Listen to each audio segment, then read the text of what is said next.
The Gemara in Yuma describes the difference between revenge and bearing a grudge.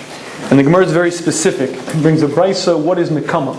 Nekama is if Ruvain says to Shimon, loan me your hatchet. And Shimon says, no, I will not do it.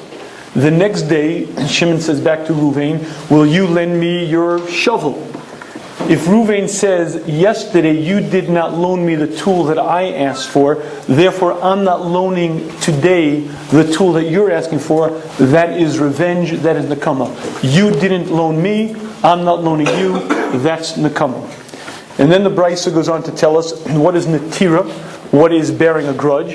If Ruvain says to Shimon, loan me your hatchet, and Shimon says no, the next day Shimon comes back to Ruvain and says, lend me your shovel. If Shimon then says, you didn't loan me yesterday, but I'm unlike you, I will loan you today, that is netira. He's not clean, he violates a full losasei of the Torah, and Rashi explains why. Because adova shomer belibo, there's still something in his heart. He hasn't cleansed his heart. Lo sicha midaito. He's remembering, he's reminding the other fellow, I'm different than you. Yesterday you didn't loan me what I asked for, and that's called netira. That's called bearing a grudge. So nekama is taking revenge. Netira is bearing a grudge, even though I'll loan you what you didn't loan me, but keeping that in my heart, keeping that emotion is still a losasei in the Torah. And I'd like to ask two very basic questions on this brisa. Number one, I think, is rather simple, and that is that what the second individual did was 100% justified. Ruvain went over to Shimon and said, please loan me something, and Shimon said no. All Ruvain did the next day was pay him back exactly measure for measure. Yesterday you didn't loan me, today I'm not loaning you. That's yashrus, that's mishpat. The whole Torah stands on mishpat, the whole Torah stands on that which is just, that which is appropriate, that which is proper. And what in this case, what the second person is doing sounds to be 100% yosher, 100% the correct thing to do. And especially netira is even less than that. Netira is, I'm different than you. You didn't loan me. I'm conquering my nature. I'm not taking revenge. That especially doesn't sound to be anything incorrect. It sounds 100% yashrus, mishpat, appropriate behavior, and yet this is, both are called the losasei. Now, if you're not fully appreciative of that question, let me ask the question, the second point. And that is something that the Orcha Tzadikim explains to us and the Mesil Sharm echoes. The Mesil Sharm says, when you've wronged me, if you've harmed me, there is a burning need within me to make things even. One of the most powerful desires in a human is to even the score. If you've ever been really wrong, someone really, really was unjust and inappropriate in what they did to you, there's a tremendous desire to get them back. And the Mesil Sharm says it's one of the sweetest feelings. Not only that, if you want an illustration, the Orcha Tzadikim in the 9th Perek wants to give some illustrations of the type of emotions, the type of sensations that you'll feel in Olam Haba. He says it's beyond anything that we'll feel here in this world. All typical enjoyments that we have, eating, physical pleasures, are extraordinarily limited. He says if you want to understand Olam Haba type pleasures, what it's like to enjoy things in the world to come, the very first example he says is imagine an enemy who gets to take vengeance, that gets to take revenge on his enemy. That pleasure is so sweet, it's me'ain, it's similar, it's sort of a sniff and a smell of a otherworldly pleasure. The point being, there's a very real drive, a very real hunger. It's one of the greatest pleasures. So if that's such a powerful drive in the human, and it's yashrus, it's mishpat, how could the Torah expect me, a plain basav adam, not to do it? Not only not to take revenge when it's mishpat, when it's appropriate, when it's proper, not even to harbor a feeling in my heart, not even to remember it. You were wrong, you were improper, you acted in a totally incorrect way, and the Torah not only expects me not to take revenge, but the Torah wants me to eliminate it as if it didn't happen. And the question is that the Torah was not given to Malachei Hasharis. Hashem does not come with unreasonable requirements or requests from the creation. How could the Torah expect me to master myself to that extent? How could the Torah aser, netira, and nekama? And I'd like to deal with those two questions this evening. And to do that, I'd like to focus a little bit on a concept that we don't deal with that often. And that is an element of understanding the way Hashem acts with us. We say in Shemona Esrei the following expression: Melech Ozer, Moshiach, Umogen. Three expressions. Ozer means Hashem helps me. Moshiach means Hashem saves me. Mogen means Hashem shields me. And they sound the same. Melech Ozer, Moshiach, Umogen sound like three synonyms. I don't know, they're about the same. And if you look in the Siddur Agra, it says they're vastly different. The first one is Melech Ozer, means as follows: Hashem, you help me. It looks like it's my actions. I went to work, I did it, and I recognize the fact that Hashem, you gave me bracha, you allow me to succeed. It looks like I did it. It looks like Hashem helped me to do it. That's Melech Ozer, when Hashem is the helper. The next level is Moshiach. Hashem, you saved me. There it's clear that I couldn't do it. I was bankrupt. There was no way I could support myself. I was captured by enemies. I was sick in the hospital. My car was rolling off the cliff. My life was over. I saw death right there. And Hashem, you saved me. There's no mistaking it. There's no illusion. I get it. Hashem saved me. I couldn't do it myself.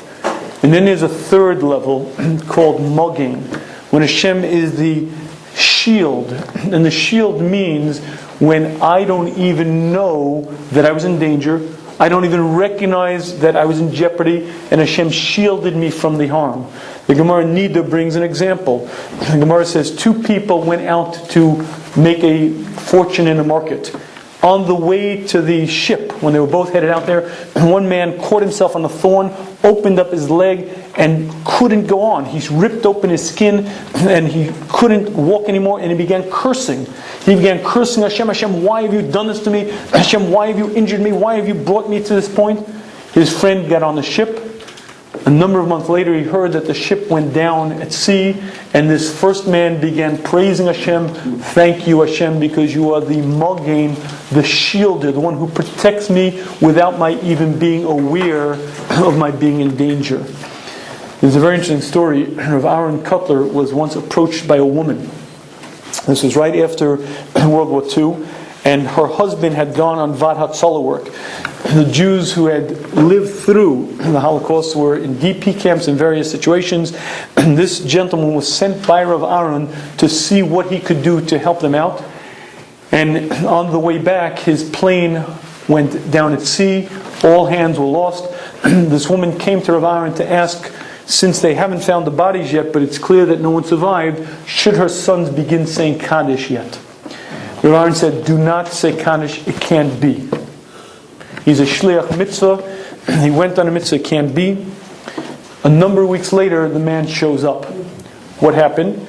He got on the plane from Europe back to America. The plane stopped to refuel. He realized he had a few hours. It was his yahrzeit for his father. He got off the plane and went to get a minyan. Somehow they didn't realize that he wasn't on the plane. He didn't make it back. The plane took off without him. And you can imagine how he was upset. Here I am, a shliach mitzvah, and I get off the plane and I put myself in a potential sakana because to yahrzeit for my father to say, Kaddish, and Hashem, you don't even stop the plane for me. You don't even arrange things for me. But then when the plane went down at sea, he understood what it means. Melech Ozer, Umoshiach, Umogen, shielding. Says the Gemara, Afilu Abalanes Eno Makir Beniso. The one who's the recipient of the miracle doesn't even know that the miracle was done for him. And that's what the pasuk means. Ose Neflos Gedolos Levado. Hashem, you do great wonders alone. What does it mean alone? Without man's knowledge. You shield me, you protect me without anyone being aware of it. That's Mogen. On a much smaller level, I'll share with you a personal example. I try to exercise regularly, and oftentimes, so as not to waste time, I try to use my time then productively. And to be honest, most, if not most, certainly much of the shmuzim come out when I'm running. I put my brain on somewhere else, and my body is going this way, my brain is somewhere else, and I'm oftentimes in a reverie, I'm just not really there. A few weeks ago, I was in one of those states, and as I'm running, all of a sudden I get splashed. and I stopped my pace, and it was like it broke my stride, and I got a little upset by it. And as I got to the corner, and as the minute my foot hit the curb, a car went right there, and I said to myself, I get it. Had my stride not been broken, had I not stopped for that nanosecond, I would have been there, the car would have been there, and I would have been... That's something that happens on a regular basis. But the big point is, it's not Melech Ozer. We don't see Hashem helping us. It's not Hashem saving us. It's not something we're aware of. It's Mogain. Hashem shields us. Hashem protects us. And that's something that is basic to our Emunah system. That there are many, many times when I'm not even aware of how much Hashem does for me. One of the most basic concepts in our system of belief is that the human cannot help me, nor can he harm me. I am shielded, I am protected, Hashem is there, whether it's cars, whether it's planes going down at sea, whether it's ships going down at the ocean, whether it's a human being who wants to harm me, Hashem is there, the Melech Ozer, Moshiach, Umagen, shielding me, protecting me, and the Orchos Tzaddikim says it, the Chovos HaLevavos echoes the same words, you cannot touch me, you can't harm me, and you also can't help me. The same way that I understand that no human being can harm me, cannot end my life, I also understand that you could have all of the money in the world. And if I'm supposed to be suffering a serious setback, there's nothing you can do to help me. You could have all the wisdom on the planet. If I'm supposed to be sick, you cannot help me, you can't hurt me, you can't help me. There was a woman who was being wheeled into a very serious surgery. And she said to the physician as follows. She said to the surgeon, I don't want you to worry. If anything goes wrong and I die, I won't fault you. The surgeon looked at her and said, thank you. But then she finished. However, she said, if things go right and I get better, I won't fault you for that either. Understanding that the same way the doctor can't mess up and kill me, he also can't get it right and save me. It's not within his jurisdiction. It's not within his power. If he's a Shliach Hashem, he'll be successful. If not, not. But it has nothing to do with him. And this concept goes so far that there are often times that we don't even realize it. I'll share with you an example that the Chovos HaLevavos brings that initially sounds a bit strange. He says there was a sofer. There was a man who made his living by writing Sifrei Torah, tefillin and mezuzahs, and someone turned to him and said, how's the parnasa? And the man said, Baruch Hashem, as long as my hand writes well, I'm doing okay. And the Chovos HaLevavos says he was a chassid, and the next day an accident happened and his arm was cut off. Why, the Chovos HaLevavos said? Because he was boteach, he trusted in his hand.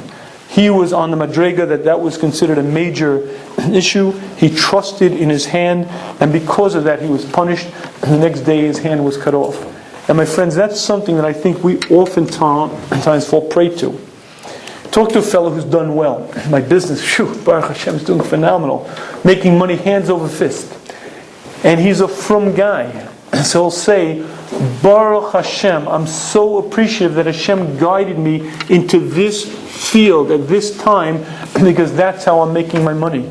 I was going to go to medical school, I wasn't sure, and somehow Hashem directed me to go into dentistry, and now I'm making $1 million a year. Had I been a physician, I've been okay, but nowhere near the same kind of money. Baruch Hashem that Hashem directed me into this path. That, my friends, is apikorsis. That is a false belief. Because the Chovos HaLevavos says what you're doing is you're trusting in the Siba.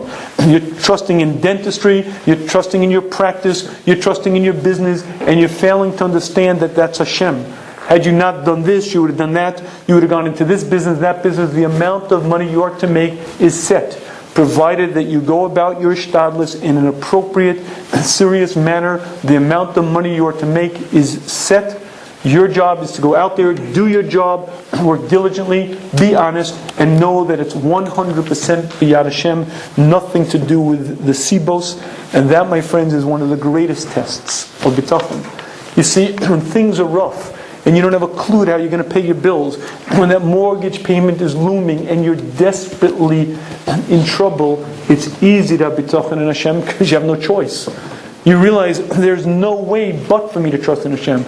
But when things are going really well, and you're really, really doing phenomenally, you're flourishing, and your business is excelling, that's when it's far more difficult to trust in Hashem, because it's my business. It's my business acumen. It's the industry that I chose. And that's a situation where it becomes much more difficult to actually trust in Hashem.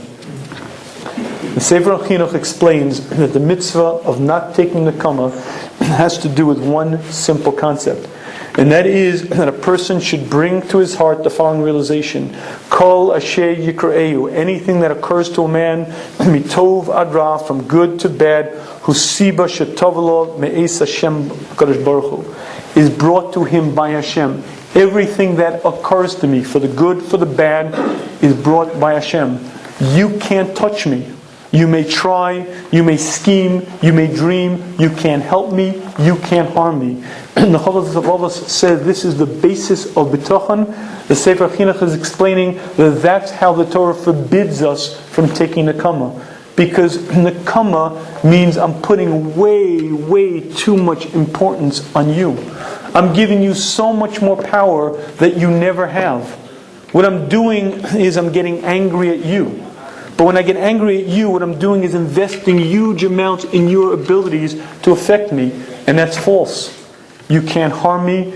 You can't help me. And if you want to know, the Sefer Chinuch says why the Torah forbids nekama, it's because it's a lack of emunah. It's a lack of bitachon. It's not recognizing who runs the world. And when a person fully gets it, when he fully realizes that no one can harm me nor help me, there's no concept of nekama. I'd like to share with you a mashal. Imagine for a minute the following. You go to a play, and you're watching the two actors in the play get into a fight, and they start punching and kicking and pushing and shoving and yelling and screaming, and they go through this whole barroom brawl, and then the curtain comes down, the play is over, and you see backstage the two stars are patting each other back. Whoa, good throw. Oh, I love that punch. Whoa, and you cursed out real good. Wow, that was so realistic. And you look, what's going on? 10 minutes ago, you guys were kicking, cursing, punching, kicking. Now you're buddies. What's going on? The answer is that's a play. It's going through the motions. I punch, you duck, you kick, I move to the side. It was all rehearsed. It's just going through the motions. That, my friends, is exactly what happens when I walk in the street and Plony attempts to hit me. When you walk over and attempt to close down my business, when you owe me money and you don't pay, and you're really stealing my money, and I get angry, I get furious at you, the chutzpah, you're destroying my business. That is kfirah.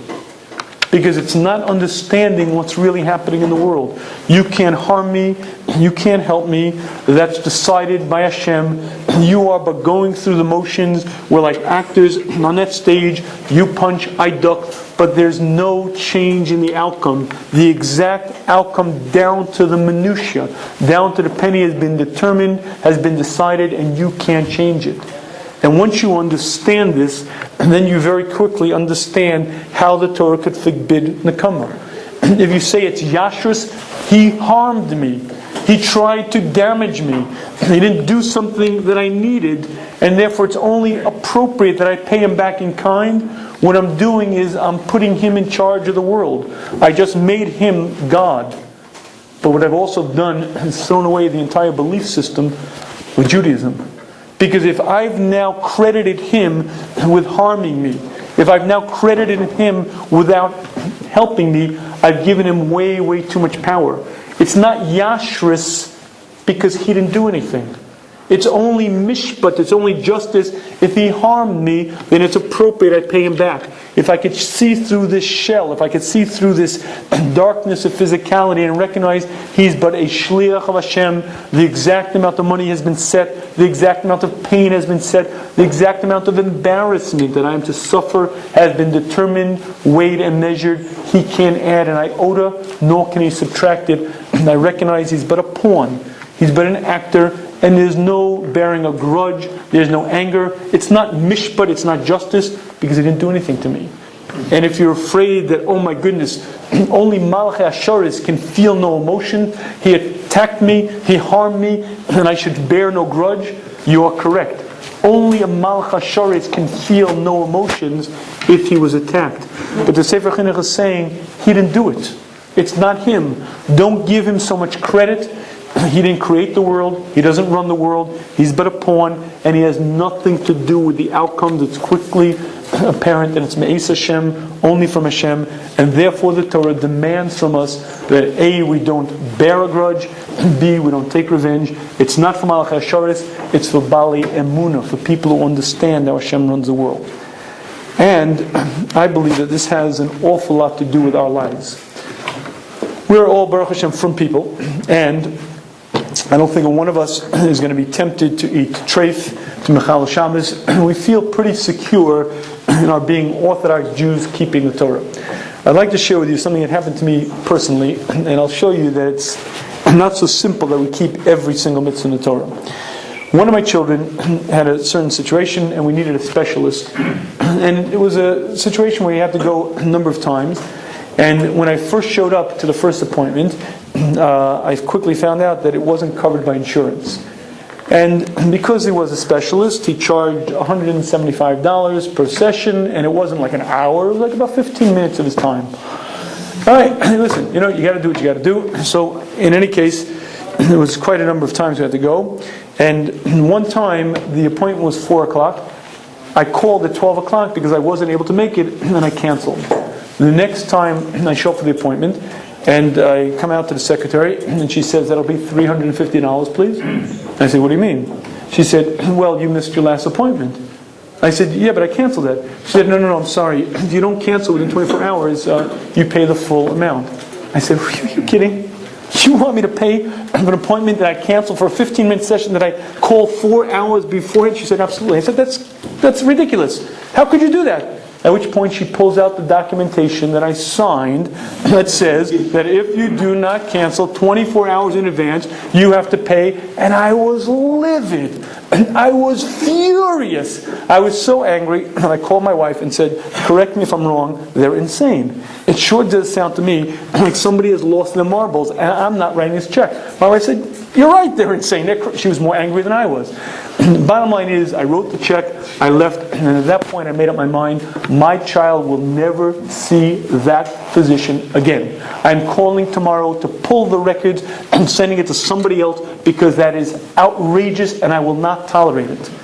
And then I said to myself, yeah, but there's nobody else in the city who's as good as that doctor. I don't care. I will not put up with this. This is outrageous. This is obscene. I will not put up with this. Yeah, but your kid's going to suffer. I don't care. This is outrageous. This is obscene. I will not put up with this happening. It just can't be done. Yeah, but your kid's going to be damaged. And I fought back and forth, and then I said to myself, oh, I get it. It's called, I'm not going to get mad. I'm going to get even. Yeah. It's called Nekama. Oh, I get it. That's called revenge. You see, he was the best physician in the city for that. And the only reason I was pulling out was because I was angry. Now I want to share with you the huge chiddush over here. If you were to ask a panel of intelligent people, is the doctor acting in a wise manner? I don't think anybody would say he's too smart. Because that's bad for business. And believe me, you're not obligated to go to put yourself in that situation. And that's exactly the point. You see, what he did, I think most people would agree, is really not nice. If you're charging $175 for your 15-minute slot, be a mensch. Come on, man. Don't. It's just not nice. It's not appropriate. It's not right. And I think most people would agree that my feelings were correct. But you see, that's the point. The feelings are correct. I'm angry with him, I'm furious maybe, and I want vengeance. But that's because I'm giving him way, way too much credit, and that's exactly the point. When someone has done something that you really feel is unjustified. You see, Nekama is not when he did something and it's questionable whether he was right or wrong. Nekama means when he did something really egregious. You asked him to borrow your shovel, and he said no. And it wasn't a good reason. It wasn't an expensive John Deere lawnmower. He's afraid you're going to crash it. There was no reason. And when you're justified and you really, really have a taina, that's when the Torah says, Lusikom.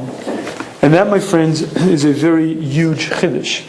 Because if you try to put that into practice, what you find is it requires an awful lot of bitachon. But that's exactly the point. Once we sort of step aside from the busyness of life, we understand that there is a shofet mishpat, there is a God who runs the world, and that God who runs the world controls all of the things. I may have my thoughts, I have my attitudes, but the bottom line is anger dissipates, revenge doesn't fit into that picture, and the more a person gets a hold of these concepts, the less they feel this. Now, that being said, I'd like to share with you something very interesting. A woman once brought a ferret to the veterinarian. Now, if you don't know what a ferret is, it's a fuzzy, squishy kind of animal with the intelligent quotient somewhere between a rabbit and a rock. It is not like up there in the highly intelligent animals. In any case, she brought her ferret to the veterinarian because the ferret kept scratching its neck. All day long kept scratching its neck. And she couldn't figure out what was wrong with this animal.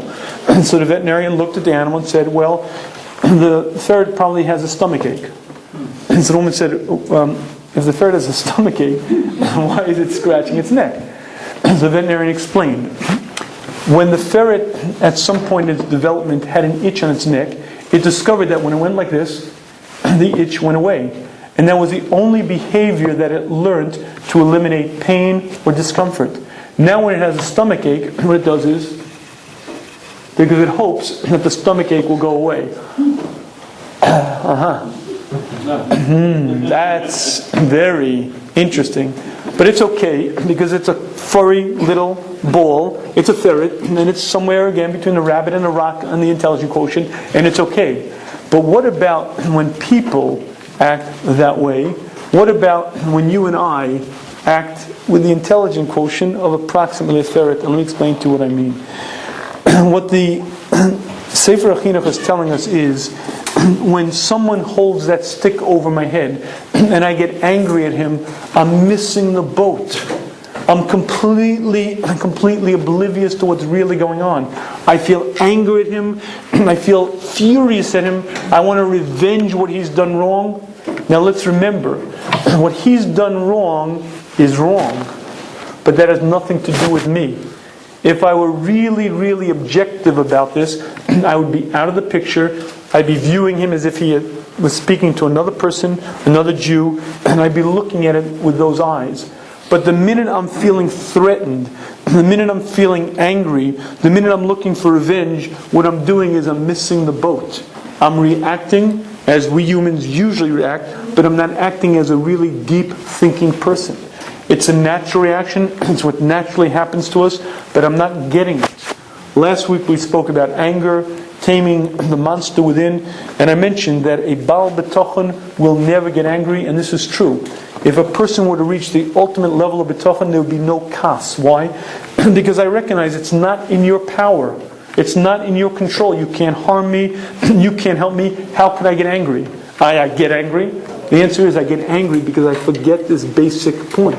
I get angry because on some level, I don't see Hashem. And if you'd like to work on your emunah, if you'd like to take the litmus test of your bitachon, just catch yourself the next time you get angry and ask yourself, why? Why am I'll tell you why I'm angry. You know what he did? You know what he did? I'll tell you what he did. What he did was X, Y, and Z. But I'll also tell you what you're doing. You're denying Hashem. You, Mr. Baal B'tochen, are not trusting in Hashem. You don't see Hashem involved in the world. You see this Adam, this big, powerful man, and you're giving him so much credit. You're allowing him to take over for Hashem's job, and you're forgetting the very basics of Emunah. You're forgetting Melech, Ozer, Umoshiach, and Hashem helps, Hashem saves, Hashem is Mogain, Hashem protects. You're forgetting completely what's your part, what's Hashem's part. And I think it's a rather difficult task to work on, but the more a person understands this, and the more a person works on this, the less anger they feel, and the less need for revenge. And the way to practice this is to walk around and think about this during the day. I am protected by a lucite bubble. I'm walking on the street, I may look vulnerable, I could be hit by cars, I could be attacked by microbes, I could be shot with a bullet. No, that's false and that's illusionary. I'm walking around protected Hashem is the Magen, Hashem is my shield, and I'm walking around with a lucite bubble protecting me. I'm invulnerable. I cannot be touched. Because Hashem is there, Hashem is protecting me. And if you think about that, and if you work on it, and you allow that concept to enter into your mind, you start thinking about things in a very different way. You start looking at people differently. You stop crediting them. You also stop demeriting them because they really don't have that much power. You stop trusting in people. You stop giving them credit. More than anything, you recognize that it's not my world, it's Hashem's world, and you recognize quite how much Hashem is involved in the running of our lives. When the Torah asks us Nekama, it's not giving us a mitzvah that's impossible. It's asking from us a different perspective. When the Torah says, don't take revenge, you know why not? Because He didn't do it. He couldn't help you, He can't harm you. What the Torah is demanding from us is practice bitachon. Practice trusting in Hashem. Practice emunah. Therefore, if He didn't loan you the shovel, loan Him the hatchet. Why? Because He can't help you, He can't harm you. Practice that. Go through those motions, see it, live it, and you'll inculcate, you'll put within your nature a new level of trusting in Hashem. Yes, Yashrus demands, Mishpat demands revenge, but that's only if he did something to me. If he stepped on my toes, and if he hurt me financially, I have to pay him back. My nature demands it. I demand revenge. It's the sweetest feeling in the world. But that's denying Hashem. That's giving Him way too much credit. That's saying He's in charge, He's powerful, He's the one. What the Gra teaches us is Pshat in Shmon Esrei, Melech Ozer. Melech Ozer means quite simply, Hashem helps me, but it looks like me. Moshiach means Hashem saves me. I can't even delude myself. I can't fool myself. But Magen is a much higher level. Magen is like that man who got his foot caught on that coats, on that thorn, and he cursed Hashem. Hashem, how could you do this? I need to make a living. I need to get on that boat. That's what I need. And Hashem, why are you abandoning me?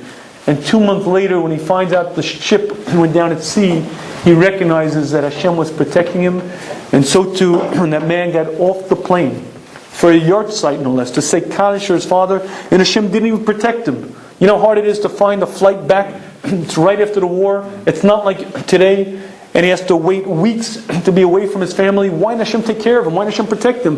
What kind of business is this? And then later, when he finds out that the plane went down, he understands, and my friends, that's pshat. Many, many times we don't get it, not till the week after, not till 2 weeks after, sometimes not for years and years later. And we begin to understand what and why Hashem did things. But understanding that Osen, Neflos, Gedolos, Levado, there are many times, Kaviyachol, when Hashem is lonely, if it could be. Because Hashem is protecting us, Hashem is doing things for our best, and we're angry with Hashem. We have tainas against Hashem. We say to Hashem, what's the matter? I'm trying to learn. I'm trying to serve you. I'm trying to be a frum Jew. Why are you doing this to me? And we have tainas against Hashem. And Hashem Kaviyachol is sitting there, Nar, this is for your good. You don't see it because you're caught up in this world. You don't see it because you're here today. But I have the big picture, I have the broader vision. And if it could be Hashem is levado, Hashem is alone.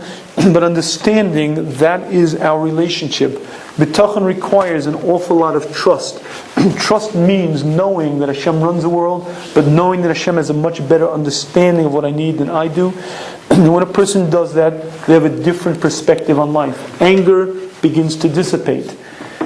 It's not something that disappears in a flash. It's not something you work on for a week and all of a sudden you never get angry again. But the more you think about it, the more you dwell upon these points, the more you put this into practice, the less you feel the barbs of others, the less you feel their power, and the more you understand that most people never think. They're like ferrets, they're reacting, just going through the motions, doing, happening. He did, I went back, he punched me, I punched him. I'm not a patsy over here, I'm going to take care of it. You know what the Gemara calls that? The Gemara says that when the dog gets beaten by a stick, what does the dog do? The dog waits. The man beats the dog with a stick, the man beats the dog and beats the dog, and finally when the dog is beaten, the man puts the stick down and turns away. The dog waits until the man is far away, then the dog in his anger comes and grabs that stick, and bites the stick. And That's a dog. The intelligence of a dog sees the stick, feels the stick hitting him, gets angry at the stick, and then as soon as a man turns his back, the dog goes over to the stick and bites it with all its fury and its anger because it's taking revenge on that stick. And I think that's what the Sefer Chinuch is saying. When we take revenge, but justified revenge, appropriate revenge, yashrus, what we're doing is we're biting the stick. Because that person was sent by a master. He's the stick in Hashem's hand. Hashem is directing him to me. Hashem sent him. And as long as I see him as powerful, I'm living in a world of delusion. I'm biting the stick. I'm giving way too much power and importance to man. And I'm failing to recognize the truth, the reality, which is Hashem uses people of Hashem's goals. And as long as you live in a very temporal, very, very superficial world, you bite many, many sticks, you get angry at many, many people, and then you take an awful lot of revenge. But once you're able to step back and understand that Hashem created, maintains, and orchestrates this world, and those are shluchim of Hashem, no human can help me, no human can harm me, you have a very different perspective. I'd like to close with what the Pele Yoetz called the epitome, the pinnacle of applying this concept. And that is actually a pasuk in Shmuel. When David heard that his son Avshalom was coming to attack, he recognized that Avshalom was coming with thousands of troops and there would be a bloodbath. If David remained in the palace, there would be a bloodbath. Thousands upon thousands of Jews would be killed. David HaMelech made the radical decision to abandon his palace. And he went out with a few hundred of his loyal soldiers and he ran from the palace because Avshalom was coming. And as he's running out, there's a certain individual who was a Talmid Chacham, who was amongst the Gedolei Hador, who was, according to some, the Rosh Sanhedrin, whose name was Shimi ben Gera. And when Shimi ben Gera saw David HaMelech running out, Shimi ben Gera picked up a rock and he threw it. He picked up another rock and he began stoning David HaMelech and all of the Giborim. Now David HaMelech was a Gibor Chayil. David HaMelech would kill like a bear, and Avshalom was afraid. Avshalom knew that you don't dare attack Avshalom. And here is this person throwing rocks at the king, and then Shimi ben Gera begins cursing. And he begins cursing the Malchus, he begins cursing David HaMelech, and he begins cursing all of the Giborim. And at one point it got to be just too much. And then at a certain point, Avishai ben Surya says to David, allow me, please, HaMelech, allow me to cross the way and take that dead dog's life. Let me bring back his head. And listen to the words that David HaMelech says. And David HaMelech says, Ma li v'lachem b'nei Tzuriya. What is your problem, b'nei Tzuriya? Ki yikalo, that'll curse me. Ki Hashem amalo kilel. Hashem said to him to curse. Umiyomar madua sisakein. Who is to say why he is to do this? Don't you understand, says David HaMelech? Hashem is sending him. He's not cursing me. That's Hashem's message. He's but a pawn. And David HaMelech told him not to go. And now here's the Pele Yoetz's Chiddush. He says, when David HaMelech saw this man cursing him, David HaMelech, if it could be, felt badly. Because David HaMelech knew that for whatever which reason Hashem wanted him to be stoned, Hashem wanted him to be cursed, but he felt bad that a man of that stature, the Rosh Sanhedrin, should have to be the one to do it. And David HaMelech felt bad that he was tripping up Shimi ben Gera to do this, and he felt bad that David HaMelech, was the cause of this person's doing it. And when you hear that, you recognize that this man lived on a very different plane. He didn't see people as powerful. David HaMelech didn't look at a man and say, oh my goodness, look at that mighty, powerful man. Maybe I could get him to help me. Maybe I could put him on my side. He recognized that there was one Melech, there's one king. Hashem runs every single transaction on this planet, and every single involvement of man. Hashem is right there. A human can't help me, can't harm me. And David HaMelech lived that. When Shimi ben Gera cursed him, he saw right through. It was transparent. He saw right through it, and he saw Hashem. That is the level of a David HaMelech. But what the Sefer Chinuch is telling us that all of us can reach that on some level. The next time we get angry, before we react, the next time we feel a need for vengeance, before we take revenge, stop and ask yourself, am I making this person God? Am I willing to give up my belief system and say that He controls my destiny, that Hashem is not in charge? If I'm doing this, if my reaction is anger, if my reaction is a need for vengeance, I'm giving this person the keys to my destiny, I'm putting him in charge of my life, I'm putting him in charge of the world, and that's kfirah. If a person practices this, works on this, they grow level after level, and they approach life with a very different perspective. And Hashem grant us the wisdom, understanding to put this into practice.